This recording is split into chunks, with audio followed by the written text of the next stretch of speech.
I recently consulted with a CPA for tax prep and was talking about losses in my short-term rental.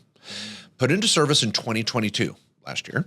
The CPA brought to my attention that the losses I could use the losses to offset my W-2, assuming I qualify under the material participation.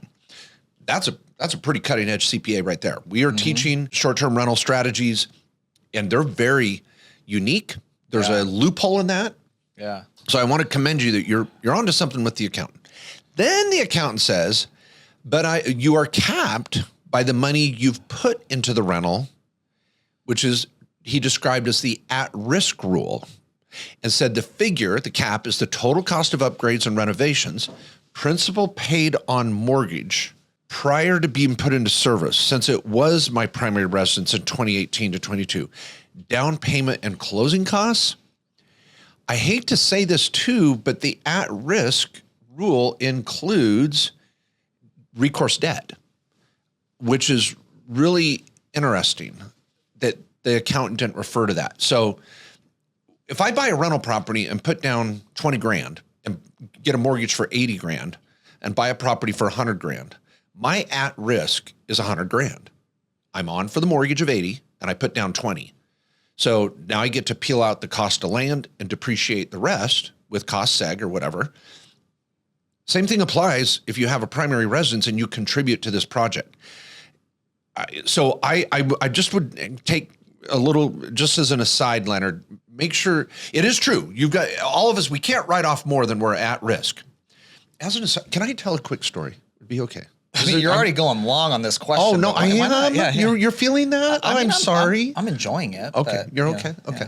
I'm just going to say that. Any of you hear of the savings and loan crisis? The SNL crisis? Yeah, it was Saturday Night Live. No. S and L. Yeah, savings and loan crisis. Now, that was back in the 80s, kind of a big deal. 80s had it, 70s, 80s, 90s. It was kind of going through that whole period. Here's what happened. Investors were going out and putting money down on big buildings, and savings and loans were funding the acquisitions of these buildings. This is when savings and loans were a big deal. And investors loved it because they could put down 100 grand on $1 million building, and under the IRS rules back then, they could write off the whole million minus the land. But they were able to write off these huge investments. They didn't even care if the building made money. What happened? The buildings didn't make money. What happened to the loans? They went into default. What happened to savings and loans? They're kind of like the dodo bird. They're gone. They don't exist anymore. They went under, and the government had to come bail them out, and it was a big disaster. Well, it wasn't really the savings and loans that were making the problem. It was the tax code.